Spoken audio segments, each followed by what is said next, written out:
Muito bom dia, meus irmãos, minhas irmãs. Louvado seja Deus pelo dia de hoje, dia que o Senhor nos dá para estarmos separadamente em sua casa. Obrigado pela presença de todos e todas, aqueles que vieram até aqui e aqueles que nos acompanham online também, hoje ou em qualquer outro dia, visto que a tecnologia nos permite esse tipo de vantagem, né? Quem gosta pode, inclusive, compartilhar no seu WhatsApp o endereço da Igreja Batista de Laranjeiras no YouTube, o seu canal, né? O Jonatas, junto com a equipe de mídia, faz a seleção dos sermões que são pregados e depois fica no canal, você pode compartilhar, ou seja, você pode abençoar pessoas através da tecnologia também.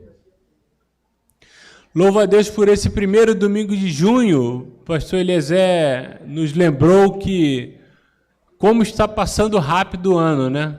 Parece que o tempo está passando mais rápido, né? Pelo menos eu tenho essa impressão. Acho que é por conta das nossas inúmeras atividades, inúmeras responsabilidades, já estamos praticamente chegando ao meio desse ano. E nós temos uma ansiedade característica da nossa geração, que nos faz achar que o tempo está passando mais rápido, né? Tá certo que algumas circunstâncias, de fato, nos impactam. Por exemplo, eu estou começando o sermão agora e já está chegando o cheirinho da comida aqui, né? Então, assim, é covardia, né? Um pregador tem que se equilibrar entre o relógio e a fome. Mas prometo que serei diligente. Nesse mês de junho, nós temos pelo menos duas situações ou duas efemérides no mundo cristão evangélico batista, né? No segundo domingo teremos o Dia do Pastor, comemoramos o Dia do Pastor Batista. E no domingo, dia 15, o Dia da Igreja Perseguida. E hoje eu gostaria de lançar luzes sobre esse tema que permeia todo o mês de junho, que é a Igreja Perseguida. Mais de 360 milhões de cristãos no mundo sofrem algum tipo de perseguição hoje. E não podem cultuar livremente como nós estamos fazendo hoje aqui. Somos privilegiados. Começamos este culto com agradecimentos. O pastor nos convocou a cantar como agradecer a Deus, e uma das bênçãos que precisamos ter a consciência de agradecer é a liberdade de culto. Nós sabemos que a democracia tem uma série de falhas. Como tudo que o homem cria, a democracia, como um sistema de governo, ele tem uma série de falhas e nos desafia a melhorar a cada dia. Mas a verdade é que Deus nos abençoa quando vivemos num sistema democrático em que podemos cultuar livremente o nosso Deus, coisa que em regimes totalitários não é possível de ser feito, e nós chegamos a essa cifra de milhões de cristãos perseguidos, calados e às vezes mortos. Mas esse cenário de tribulação, cenário tenebroso de perseguição, ele não é novo para a Igreja de Cristo. Absolutamente. Pelo contrário, no início, nos primórdios da Igreja, nós cristãos já fomos perseguidos. Tertuliano, um dos pais da Igreja primitiva, disse que o sangue dos mártires é a semente do cristão. Muitos morreram para que hoje nós estivéssemos aqui com essa liberdade, nesse regime de liberdade em que pudéssemos cultuar como aqui estamos. Lembremos-nos e honremos a história dessas pessoas. E eu gostaria que os irmãos abrissem as suas Bíblias para refletirmos sobre isso no livro do Apocalipse, no primeiro capítulo do livro do Apocalipse, em que João, o autor do livro, o autor desta carta, o autor desse texto, a igreja primitiva, era ele um cristão perseguido. Era ele um cristão perseguido. João, que uns advogam ser o apóstolo João, que conviveu com Jesus. Outros estudiosos dizem que esse João, talvez, João era um nome comum na época, talvez fosse um outro João, né? Não há clarividência nem evidência que nos faça ter a certeza absoluta de que João é esse que estamos falando, dado que a escrita do Evangelho e das cartas joaninas é muito diferente o estilo de escrita do Apocalipse. Se você já teve a oportunidade de ler o Evangelho de João, e certamente o teve, mesmo aqueles que não são crentes já leram o Evangelho de João em algum momento, perceberá que a escrita do Apocalipse é muito diferente. O estilo de escrita, o estilo de composição, o estilo literário é bastante diferente. Mas foi um João que escreveu. E esse João estava preso na ilha de Patmos, a quase 100 quilômetros da costa da Turquia, por ser cristão. Era alguém que sofria perseguição, estava exilado para que a sua mensagem não se propagasse. Só que parece, e nos parece muito fortemente agora, milhares de anos depois, décadas, centenas e séculos depois, nos demonstra que o tiro saiu pela culatra, né? Os impérios tentaram calar o cristianismo, mas o cristianismo se estabelece no mundo todo a partir da mensagem daqueles primeiros cristãos. E esse João, que sofre perseguição, que está na ilha de Patmos exilado, ele escreve inspirado por Deus, inspirado por Jesus, que lhe revela o que haveria de acontecer. Apocalipse, em grego, significa revelação. Então, o termo apocalipse ou apocalíptico, muito hoje em dia usado e equiparado ao fim das coisas, ao fim do mundo, a destruição de tudo, na verdade, não é exatamente isso que a palavra original quer expressar. Nós temos sim no livro de Apocalipse a revelação das coisas últimas, mas não necessariamente uma coisa apocalíptica é uma coisa destruidora ou o fim de tudo. Apocalipse significa revelação. E é a primeira palavra desse livro, revelação de Jesus Cristo. E não é revelação de qualquer um. Deus se revela em Cristo. E Cristo revela-se por meio de um anjo a João. E diz, escreve o que você verá, porque é preciso que a minha igreja, que o meu povo, que a minha comunidade de fé se encha de esperança. A mensagem do Apocalipse, meus irmãos e minhas irmãs, é uma mensagem de esperança e não de destruição do mundo, e não de fim de mundo, e não de medo. Eu me lembro na minha infância na igreja que muitos pregadores, e outros aqui vão lembrar, lançavam mão do estilo apocalíptico para forçar as pessoas a terem medo do que haveria de vir, não é verdade? Vamos abrir no livro de Apocalipse, então já vamos assustar os ouvintes para que eles saibam o que acontece com quem não anda na linha.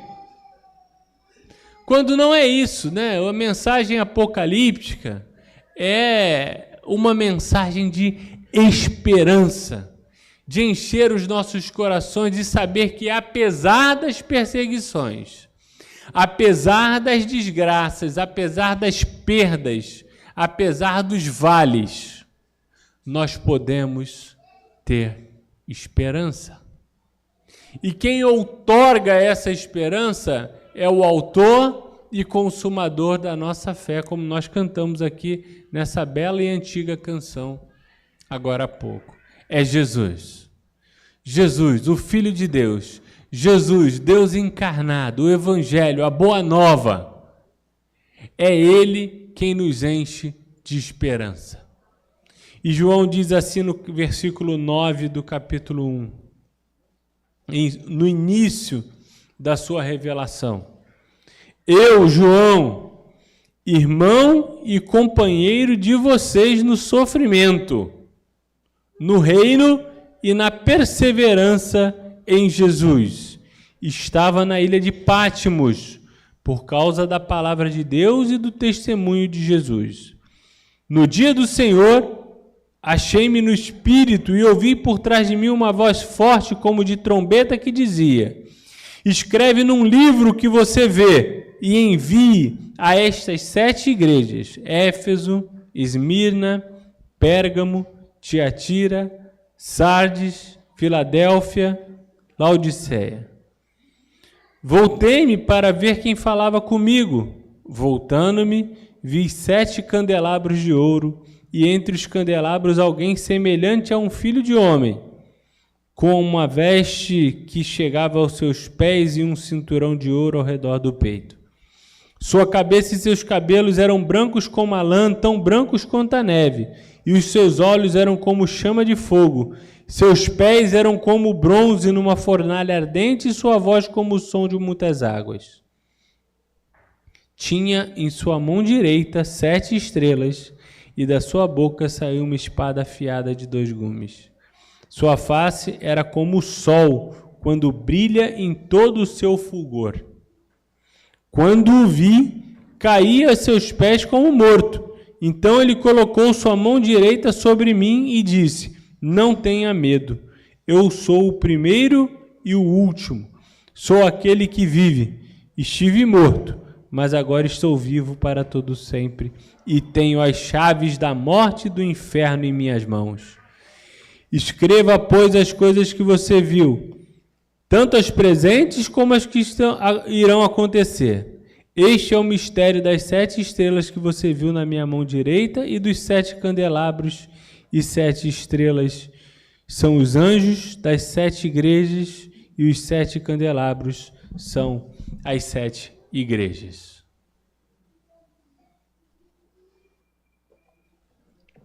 Que situação esse homem se colocou, né? Exilado numa ilha por conta de perseguição da sua fé. E o seu Senhor, o Senhor Jesus, revela-se a ele através de um anjo e revela-se pessoalmente a João e diz: escreve o que você está vendo, escreve o que você verá, escreve o que acontece e escreve o que acontecerá, para que as pessoas que leem tenham esperança. Eu, João, irmão, companheiro de vocês no sofrimento. O Evangelho nos promete esperança, mas não nos engana acerca de boa vida, de tranquilidade. Jesus sofreu de forma abundante até a sua morte. E não nos engana, não fecha os nossos olhos, não nos engambela com histórias infantis, para dizer que nós também sofreríamos. Eu não creio que Deus tenha prazer no nosso sofrimento, mas o sofrimento que advém a nós é porque nós amamos o nosso Senhor. Jesus disse: vocês estão preocupados porque o mundo vos odeia? Antes odiou a mim. Então, se você segue alguém que é popular, talvez você será popular. Se você segue alguém que é amado, que é aclamado, alguém que agrada a muita gente, provavelmente a sua vida será mais confortável. Mas nós decidimos seguir a Cristo, a quem o mundo odeia. E os aplausos não foram guardados para os cristãos, principalmente os primitivos, mas sim o apedrejamento e os leões. Literalmente, já que os imperadores romanos tinham o costume de jogar aos leões os cristãos nos coliseus de Roma. Mas, pastor, num domingo desse agradável que eu saí da minha casa, nesse outono fresquinho, eu vou até a igreja, vejo meus irmãos, me arrumo bem, vejo as pessoas sorridentes, e o irmão vem falar de sofrimento, de desgraça, de agonia. De fato, meus irmãos, não é possível sempre falarmos do que nos agrada os ouvidos. É necessário falarmos também daquilo que nos faz sofrer, porque isso nos faz crescer e nos solidifica como cristãos. E ouvir do púlpito, dos púlpitos, o que nos agrada, não foi objetivo nem preocupação de Jesus. Aliás, o apóstolo Pedro falou com Jesus sobre isso e disse: Senhor, o senhor está sendo impopular. O senhor fala umas coisas aí de morrer, de ir para Jerusalém, e chegar lá, se sofrer, ser cuspido, ter o corpo destruído, crucificado. Isso está pegando mal, a gente vai perder seguidores no Instagram, né? Se o senhor continuar falando essas coisas, os seguidores vão embora no TikTok. E a palavra de Jesus para Pedro foi: arreda-te de mim, Satanás. Satanás nos seduz ou quer nos seduzir com a vida mansa e tranquila. Não que não queiramos almejar paz e tranquilidade para as nossas vidas, mas nem sempre será assim, porque nós escolhemos seguir aquele a quem o mundo odeia. E os nossos púlpitos muitas vezes querem trazer palavras doces para acalmar, tranquilizar e conquistar o nosso coração. Mas nem sempre isso é possível, necessário ou adequado. Me lembra a anedota, espero que seja uma anedota, né? De um pastor que, ao chegar recente numa igreja, um jovem pastor, preparou o seu sermão e foi subir o púlpito. E quando ele vai chegando para o púlpito, chega um dos irmãos e diz assim: pastor, não pregue sobre divórcio. Tem uma família aqui passando por uma situação, é uma família muito influente na igreja, então o senhor não prega sobre isso não, que vai pegar mal. Aí, bom. Aí seguiu mais um pouco, vem um outro irmão: pastor, e ele disse: pois não, um conselho, não pregue sobre secularismo. Tem uns irmãos aqui que são seculares, gostam, tem uma série de resistência, são filósofos, não pregue sobre isso, vai pegar mal, vai ficar ruim para o senhor. Ele disse: tá bom. Foi seguindo mais, quase chegando no púlpito: pastor, uma última, antes do senhor assumir a palavra. Não pregue sobre isso, porque tem uma família aqui, enfim. Ao chegar no púlpito, o pastor disse: irmãos, estou com um problema. Não posso pregar sobre isso porque ofende a fulano. Não posso pregar sobre aquilo porque ofende Beltrano. Não posso pregar sobre aquilo porque ofende... Sobre o que eu prego? Ao que um gaiato levantou e disse: pastor, pregue sobre os judeus. Acho que não tem nenhum essa manhã aqui. Então, o senhor aproveite e fale sobre eles. Quando, na verdade, irmãos, a mensagem de Cristo, ela é doce aos nossos corações, mas amarga aos nossos ouvidos. João estava preso e ouve uma forte voz e vê, quando se vira, uma imagem interessante. Ele vê candelabros de ouro, ele vê um homem vestido de branco, o rosto é como o sol em seu fulgor. Jesus era um homem simples. Jesus de Nazaré, o pregador que pisou nesse mundo e disse que era filho de Deus, era um homem simples, provavelmente nem muito bonito, alguém que se viesse, passasse por aqui entre nós, não nos chamaria a atenção. Mas o Cristo ressurreto tem o rosto em seu fulgor, que impede até de nós o encararmos. Já tentou olhar para o sol? Machuca, cega. Assim é olhar para o Cristo ressurreto. Machuca os olhos, nos cega. Na medida em que Jesus, na sua glória eterna, quando agora já se põe e já se estabelece, é o que essa mensagem quer dizer. É o que essa figura de linguagem quer dizer. Da sua boca sai uma espada, ou seja, a palavra de Jesus, a palavra de Deus que sai da boca de Jesus é como uma espada de 2 gumes. O seu rosto, os seus olhos, nos impedem de enxergar qualquer outra coisa. E é em suas mãos que está as 7 estrelas, que ele revela no final, que significam os 7 anjos que protegem as 7 igrejas. Essas 7 igrejas, por que 7, né? O livro de Apocalipse, ele é cheio de simbologia.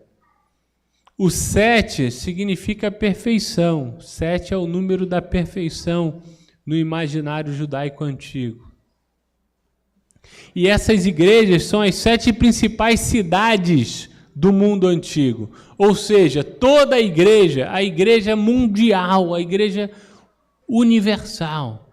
Todas as igrejas representadas por essas 7, nessas 7 cidades.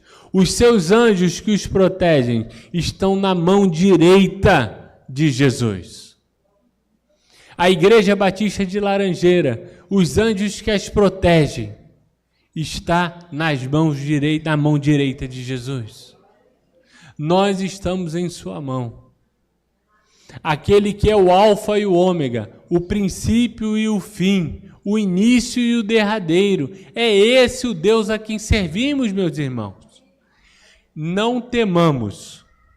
Sigamos adiante, em frente, com esperança em nossos corações, porque Ele há de vir. É a esperança da vinda de Jesus que nos faz prosseguir. Hoje, teremos agora em instantes a ceia do Senhor, que devemos celebrar até que Ele venha. E nos lembraremos da igreja perseguida. Esse tempo em que o Apocalipse foi escrito, um dos motivos dele ser escrito nessa linguagem, porque deveria ser uma linguagem cifrada, para que se o Império Romano retivesse essa carta enquanto ela estava seguindo para as igrejas, não entendesse o que estava escrito nela. O imperador dessa época, provavelmente Tito Domiciano, era um homem sanguinário que queria destruir a igreja de Cristo. E a partir desta mensagem de João, o coração das 7 igrejas sente-se em chamas de esperança. E é isso que eu gostaria de deixar nessa manhã para você, meu irmão, minha irmã.